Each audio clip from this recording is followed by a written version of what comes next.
Bueno, pues en la reunión del día de hoy vamos a continuar a revisar el artículo de Glor de datos composicionales y ya hoy vamos a revisar la última parte del artículo que corresponde a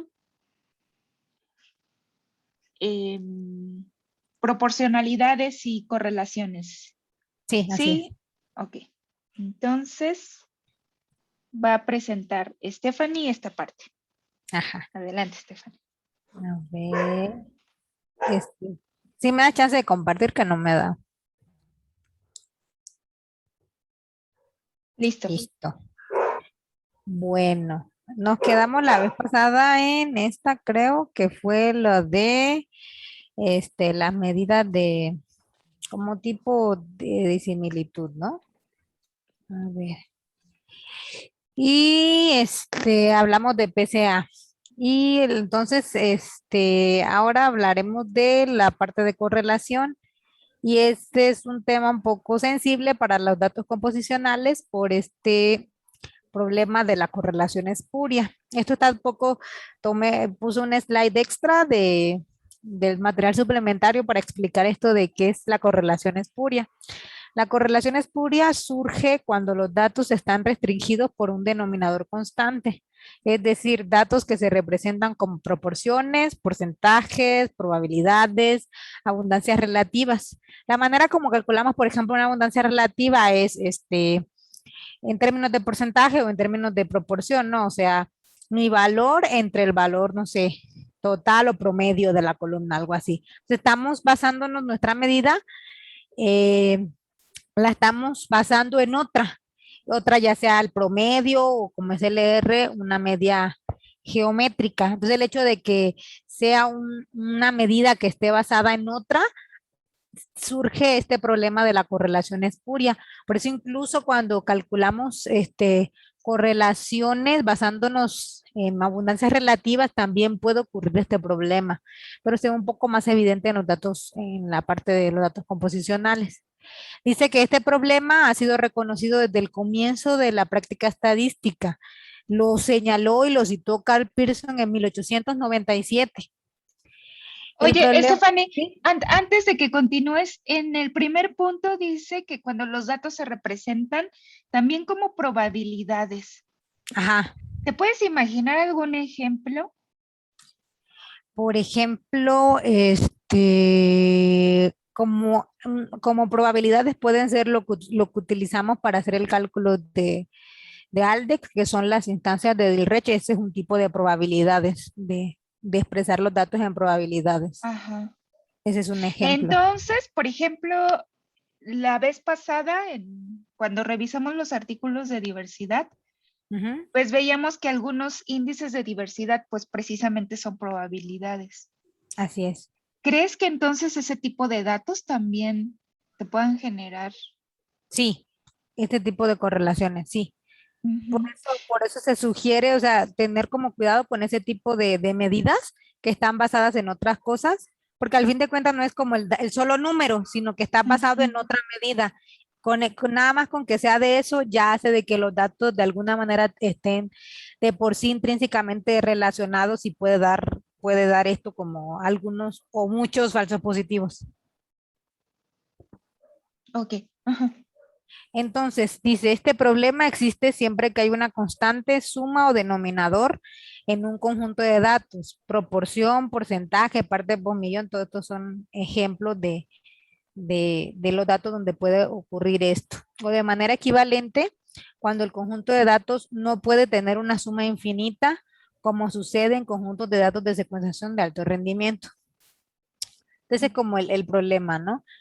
Ahora, como lo decía, en los datos composicionales la correlación no es confiable debido al sesgo de la correlación negativa y la inestabilidad de la correlación al hacer subconjuntos de datos.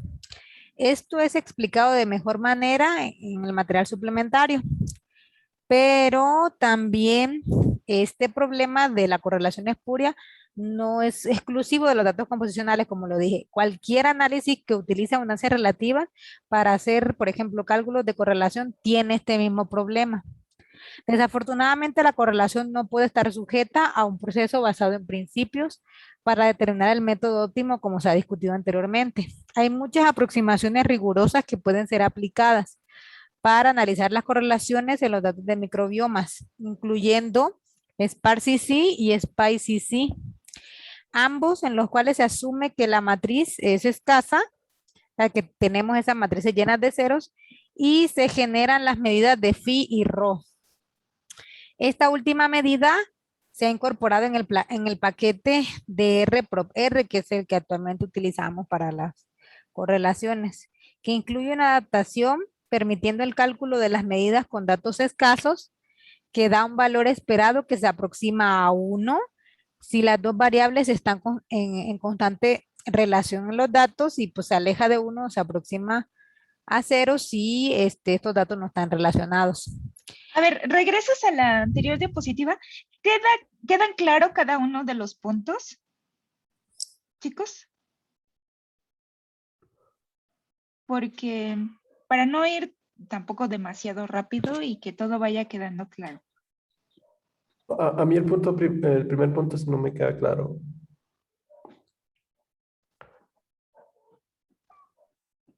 Ajá. En particular, ¿qué parte? O O es nada. que dice, la correlación no es confiable en los datos composicionales debido al sesgo de la correlación negativa y la inestabilidad de la correlación al hacer subconjunto de datos. Eso de la correlación negativa es lo que no entiendo. Yo creo que está basada por cómo utilizamos los datos transformados del CLR. Ya ves que son datos que pueden tener positivos y negativos, ¿no? Entonces, estos signos pueden afectarnos y darnos como una mala idea de lo que es una correlación negativa y una correlación positiva, pero es por cómo nos da la transformación. Ahí yo también creo, porque como les comentaba la vez pasada, esto lo vimos en la práctica. Ah, sí, verdad. Tú decías que sí. Que cuando siempre veíamos una correlación negativa entre la especie más abundante y la menos abundante. Ah, sí, claro, claro, claro. Y pues claro, porque entre más aumenta la abundancia relativa de la más abundante, las menos abundantes van a disminuir. Claro, claro. Sí, esto también. Entonces, creo que también a eso se refiere. Sí, creo que sí, sí, sí. Tiene sentido, sí. Y dice, y a la inestabilidad de la correlación al hacer subconjuntos de datos, porque cada que haces un subconjunto, pues vuelves a normalizar, ¿no?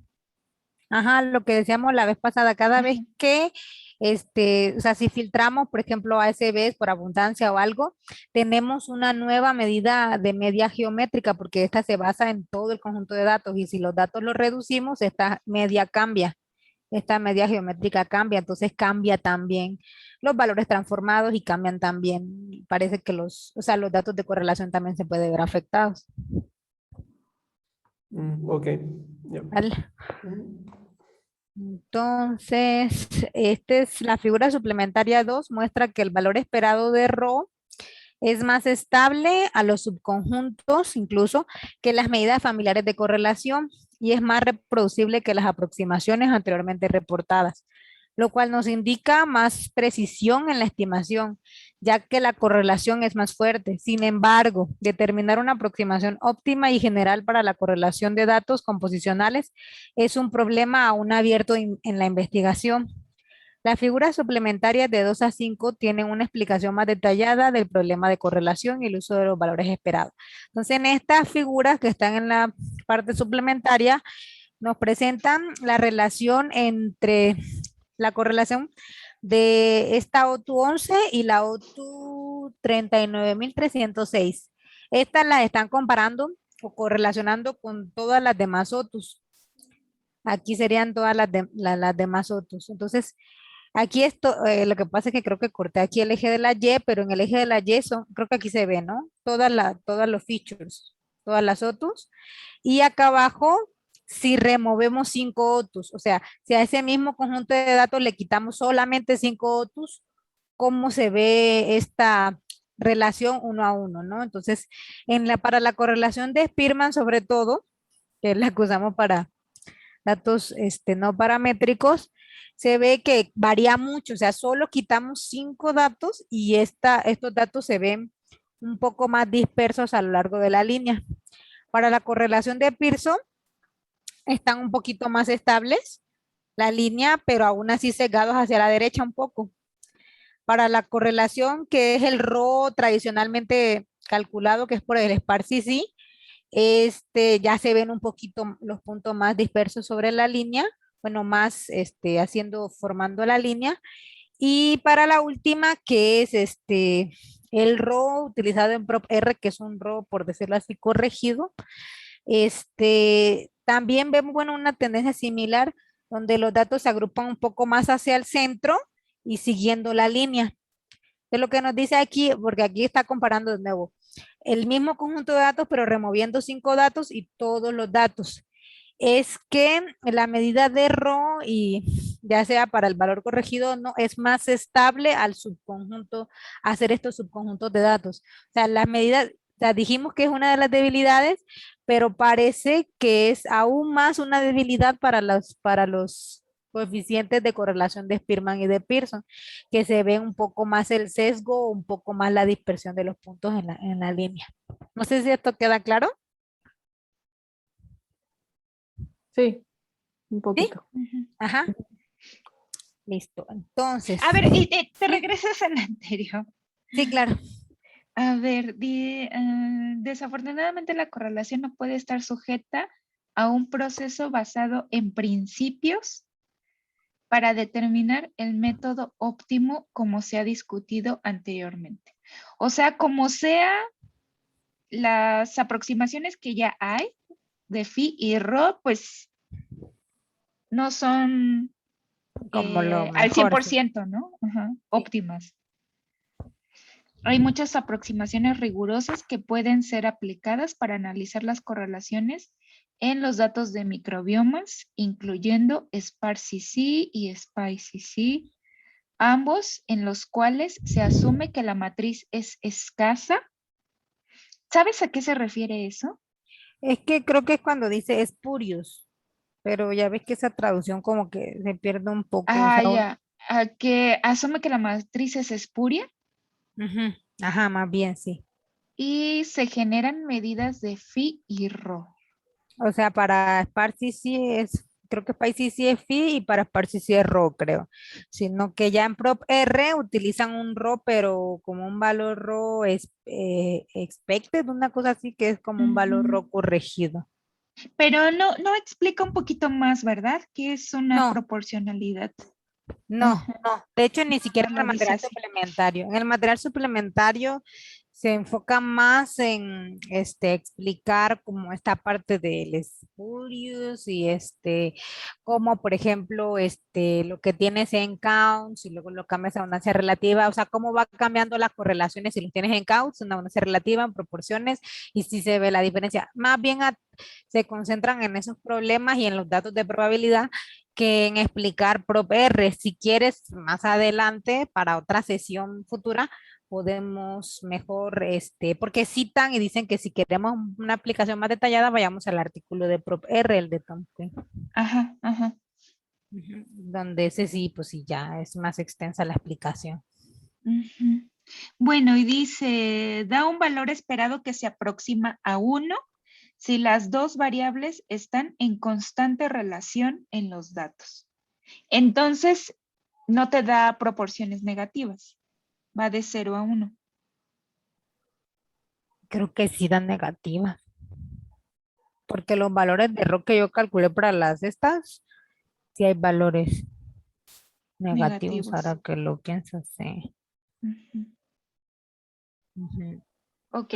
O déjame checarlo. Pero bueno, digo, si quieres, mejor lo checamos con el artículo de PROP-R, Ajá. Igual porque ya nada más pasando lo que tenemos que sí, como revisar. te da valor negativo. Ajá, sí. Ajá, podríamos revisar ya más en detalle ese artículo. Es el de Quinn, ¿no? Sí, sí. Ujú. O Quinn, no sé cómo se pronuncia. Sí, no, no tampoco porque son australianos. Bueno, ya aquí termina, o sea, es muy leve lo que toca de correlación. Ya aquí en adelante es la parte de diferencial abundantes. Las OTUs diferencialmente abundantes entre grupos de datos composicionales son examinados a menudo usando herramientas que comparan la diferencia entre la abundancia relativa a lo largo de las muestras y recientemente se han adaptado herramientas del dominio de los análisis de RNA-seq. Desafortunadamente, estas aproximaciones no tienen en cuenta la naturaleza composicional de los datos, como los que ya vimos, LEPSE, DSEC, todo esto. Y pueden ser particularmente sensibles a los sesgos de las negaciones correlativas y la gran variabilidad de estos conjuntos de datos. De hecho, la evaluación comparativa sugiere que las herramientas tradicionales exhiben diferentes tasas de falsos positivos con diferentes niveles de escasez o de espurios, más bien, porque espurio lo traduce como escasez. Y que las tasas de falsos positivos pueden ser de hasta 20 veces más altas de lo que se espera. Uy. Ajá. Están como nos dio la de Mauricio con él, que salían buenas. Están disponibles herramientas basadas en la aproximación composicional.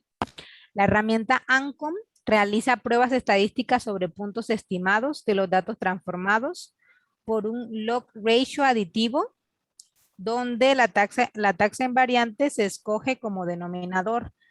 Aquí lo que hace ANCOM es, también agrega un pseudo count, creo que le agrega 0.5 a los ceros, hace la transformación de los datos y luego hace como muchas pruebas, creo que como un tipo t-test, pero muchas veces y saca como de cuántas veces, da como en términos de un ratio, ¿no? Como cuántas veces dio, no sé, positiva esa prueba entre el total, algo así.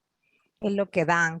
Esa es como la opción alternativa a Aldex, pero no da como tal un estadístico ni un valor P, sino solamente en términos de ratio. O como effect Y, size, ¿no? ajá, Un como a tipo de mí, effect como, size. sí, Ajá. sí, sí, porque es el resultado es como un ratio del número de pruebas que dio, por ejemplo, significativo entre el número total. Entonces sí es como un tipo, sí, effect size. Esta ANCOM dice aquí, bueno, en el momento en que se escribe el artículo, se estaba incorporando a Chime, ya hoy está en Chime 2, incluso Aldex también, tanto Aldex como ANCOM, los dos están como plugin en Chime 2 también.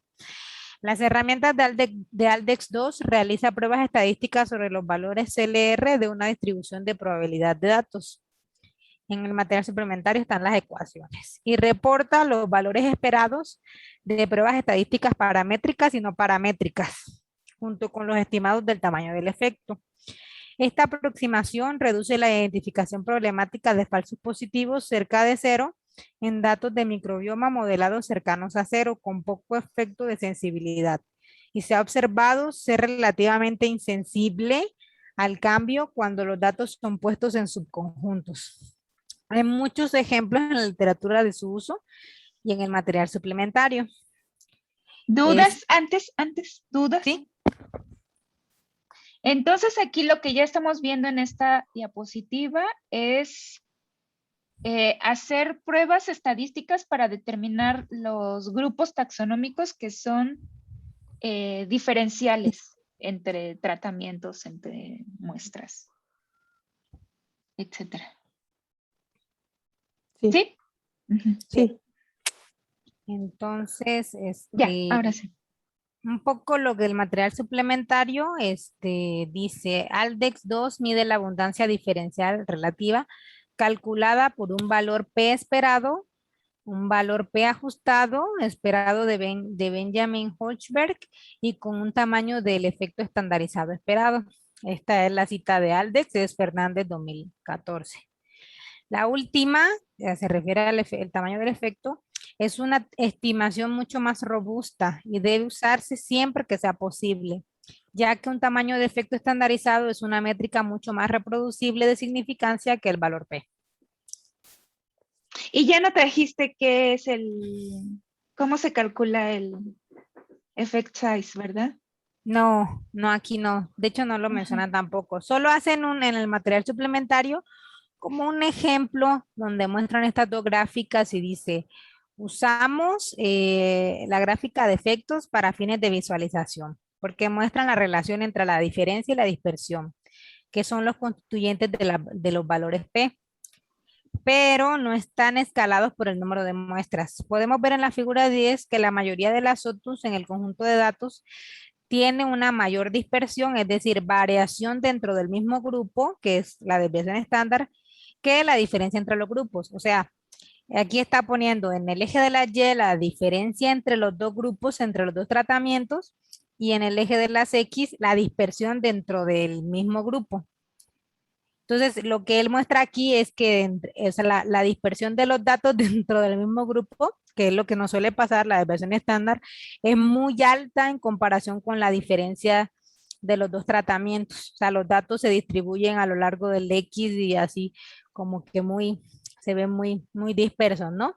Que lo que vemos en el eje de la Y dice claramente incluso un valor P bajo no tiene sentido en esta situación, por eso es su discusión de que el valor P a veces puede ser un poco engañoso o no nos puede estar diciendo la realidad de estos cambios, porque es sensible al tamaño de la muestra y es sensible y no tiene en cuenta tanto esto de que los datos composicionales de microbiomas pueden ser muy dispersos y su desviación estándar puede ser muy grande. Entonces, usualmente el valor P que se utiliza aquí para mirar la tasa de falsos positivos es muy conservado. Como eso decía en el material suplementario, y lo que puede llevar así como que también no solamente falsos positivos, sino también falsos negativos. Entonces dice, este, en el segundo gráfico, que es el valor esperado o el valor P corregido versus el effect size, se muestra la relación. Entonces, aquí vemos que, por ejemplo, los datos que están en azul son los que tienen valores P mm, menores a 0.05, pero son solamente los rojos los que tienen un tamaño del efecto mayor a 1. Entonces, él dice que en realidad los que nos tenemos que enfocar son estos. Los que están, o sea, los que tienen tamaño de efectos mayores a 1, o sea, que se ve claramente como en el volcán se ven que están realmente como diferentes entre los dos grupos, enriqueciéndose en uno o enriqueciéndose en el otro. Y estos que aunque tienen un valor P por debajo de lo que se espera, no tienen un effect size tan grande y en realidad pues él piensa que no deberían ser tomados en cuenta tanto como estos rojos, ¿no? Así puse como el head de la gráfica, dice, el gráfico de efectos em, muestra la diferencia entre la dispersión y la diferencia entre los grupos uno y 2 representados. Dice, podemos ver que la dispersión para la mayoría de las OTUs es mayor, lo que dije, que la diferencia entre los grupos, lo que esencialmente indica que la variación dentro de cada grupo es mayor que la diferencia entre estos grupos. Los puntos que se colorean en azul, si el valor esperado de la tasa de falso descubrimiento de Benjamin Holzberg es menor que 0.05, o sea, tanto estos azules como estos. Son los que O su sea, valor. incluso con el ajuste. Exacto. Aunque tienen, o sea, incluso con el ajuste tienen valores de menores a Ujú. 0.05, aún así estos datos están casi dentro de los que están dispersos, o sea, no son realmente diferentes como en comparación con estos que sí son los que están marcando como la diferencia, ¿no? Y dice, y que se rodean en rojo son los que tienen un tamaño, bueno, aquí no lo puse, pero esperado mayor a 1. El gráfico E versus P muestra la relación entre el tamaño del efecto y la tasa de falsos descubrimientos. El tamaño del efecto será relativamente estable independientemente del tamaño de la muestra, mientras que el FDR dependerá del tamaño de la muestra. Entonces, esto es lo que ponerle en la parte suplementaria. Hablando específicamente de Aldex. Y ya esto sería todo. No sé si hay alguna pregunta aquí o... Oye, entonces, Stephanie, por eso era lo que me decías tú, que a veces, bueno, lo que dice Glor, ¿no? Que el tamaño del efecto es Bueno, no sé cómo decirlo, pero es conveniente calcularlo, ¿no? Ajá, o tenerlo en cuenta, por ejemplo, como incluso en los datos que filtras con valores de P005, filtrar también o tomar en cuenta los tamaños de efecto mayores a uno, porque él dice que realmente esta medida es más estable y es menos sensible al tamaño, a los tamaños de muestra o a, ¿cómo es que se llama? O a los subconjuntos. Ujú. Entonces, Y por tamaño de muestra se refiere al número de réplicas. ajá, exacto. Yo creo que esto también se puede ver un poco en los grupos que son desbalanceados. Si tenemos grupos desbalanceados, teóricamente Altex no es sensible, pero de pronto sí puede afectar al valor P corregido, que sí tiene en cuenta eso en su cálculo, pero no al tamaño del efecto, porque el Lo que tamaño nos del pasa, efecto se ¿verdad? calcula. Ajá. Pero Sí. el tamaño del efecto sí, porque ya ves que, bueno, ahora no traje la fórmula, pero ya ves que la fórmula del tamaño del efecto está relacionada con la diferencia de las medianas entre, ya no me acuerdo qué era lo otro. El tamaño del efecto Ajá, era la diferencia de las medianas entre el- grupos, ajá, entre el valor, entre el valor entre las diferencias de las medianas dentro del mismo grupo. ajá, sí, exacto, exacto. Sí, entonces El pues diff es between entre el diff within. within, ajá, pues eso quita un poco el efecto de la dispersión, ¿no? Ujú. Sí, Entonces por o eso, bueno, ahí ya te indica que hay un efecto importante cuando las diferencias entre los grupos son más grandes. que la diferencia dentro del grupo. Ajá, Mm, sí. exacto. Entonces por eso él, pues creo que, espero que muy pronto planea sacar un artículo debatiendo esto, ¿no? Que el valor P en realidad pues, es muy conservativo y no sé qué más, y que por lo menos para esta parte, él sugiere el tamaño del efecto como una medida muy estable, ¿no? Ujú. Y hay artículos también que revisan esto del valor de P versus effect size. No, En no, donde lo no. han estudiado mucho es en medicina, porque pues ahí es bien ¿Así? importante, ¿no? Ajá, sí. Y ahí ponen ejemplos en donde se ve muy claramente cómo tu tamaño de la muestra, o sea, tanto te puede dar falsos positivos como falsos negativos. Ujú. Entonces, igual, también a lo mejor en otra ocasión revisamos con mucho más detalle esta parte, ¿no? De valor de P versus effect size. Ajá, sí, Y porque revisamos esos ejemplos porque así sacan los cálculos, porque pues entre más aumenta tu N, tu desviación estándar es más pequeña. claro, claro. Y Pero cuando entonces, trabaja con animales o personas o algo así, o cosas biológicas, pues es difícil tener, por ejemplo, 100 tantos, ¿no? animales, 2000, 3000, distinto a, por ejemplo, suelos, que uno puede tener un buen y tener réplicas y réplicas y réplicas, ¿no? Ujú. Entonces también se afecta eso. Si la desviación estándar es muy grande, pues el valor P es muy conservado para ese tamaño de la muestra tan pequeño, ¿no? Oye, Stephanie, y por ejemplo, en ese gráfico, en el segundo, que es el volcán, ¿no? Así le llaman a esos gráficos. Ujú. Ah, ese FXI que es mayor a uno, si lo extrapolamos a un p-value, sería un p-value menor a 0.5, ¿o estoy Sí, de hecho es que equivocado? todos estos que estás aquí, mira, todos estos de los azules y los rojos, todos estos para acá, si ves, estos son el valor P, ¿no? Todos estos Ajá. que están para acá son menores a 0.05, todos estos. Ya, ya, Pero ya. solo estos son con effect size mayor a uno. O sea, todos estos que están aquí, pues nomás están aquí, digamos que haciendo ruido o sí de pronto cambian, pero no hasta el punto que tiene que considerarse, o sea, como estos, ¿no? Que sí están, O sea, como que todavía están dentro de la dispersión que ajá, hay dentro de grupo tu tratamiento. dentro. Ujú. Haz de cuenta que, o sea, tú en Celoporus bicantalis y en Celoporus aneus, pues vemos un montón de variación entre los individuos, ¿no? Ujú. De una especie y de otra. haz de cuenta que te pueden salir grupos taxonómicos que supuestamente son diferencialmente abundantes entre las dos especies. Sin embargo, su variación dentro de Bicantalis o dentro de Aneus sigue estando, o sea, esa variación sigue siendo muy parecida a la variación entre los dos grupos Claro. o entre las dos especies.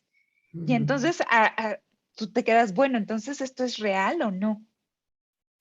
Y por eso Clor lo que te sugiere es que pues consideres esos grupos taxonómicos en donde su diferencia en abundancia supera la variación dentro de tu mismo tratamiento. Ok.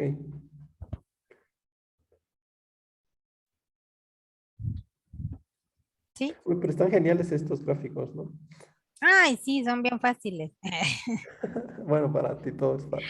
Pero yo creo que valen la pena cuando tienes muchísimos grupos así diferenciales que los puedes, pero tienes poquito, pues nada más te muestra 1, 2, 3 puntos, ¿no? O sea, pero bueno, sí, la ventaja es que te muestra, por ejemplo, la dispersión, ¿no? Así tú puedes decir, no, es que mis datos están demasiado dispersos, ¿no? O sea, las desviaciones estándares son muy grandes y por eso que pronto no es tan fácil identificar o tengo que secar un poco más para identificar los grupos diferencialmente abundantes. Ujú.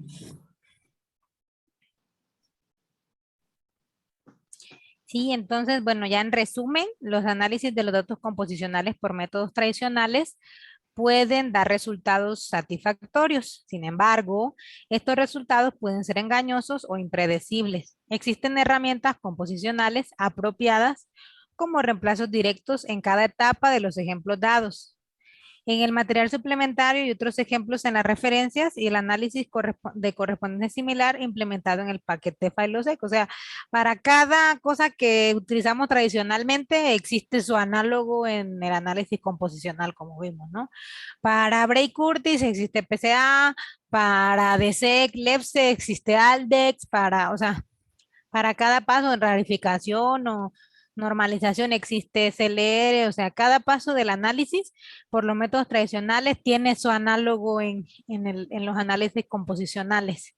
De pronto unos con debilidades como es la parte de correlación, pero que ya existen alternativas que podemos utilizar como, como RAW o FI, que todavía están en proceso. De hecho, ya hay artículos nuevos donde apenas vi un grupo que trabaja en la parte de correlación que propone otras cosas, pero todos son muy nuevos, ¿no? Entonces todavía hay campo en esta parte de correlación y que incluso, o sea, como los métodos tradicionales que utilizábamos, Spearman, Pearson, ya sabemos que tampoco es que sean la gran maravilla, también presentan la debilidad parecida que tienen los datos composicionales, ¿no? Que es lo de Spurious. Entonces, ya con eso terminamos el artículo.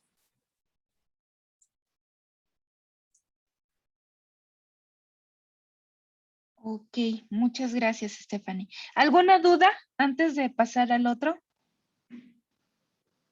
artículo?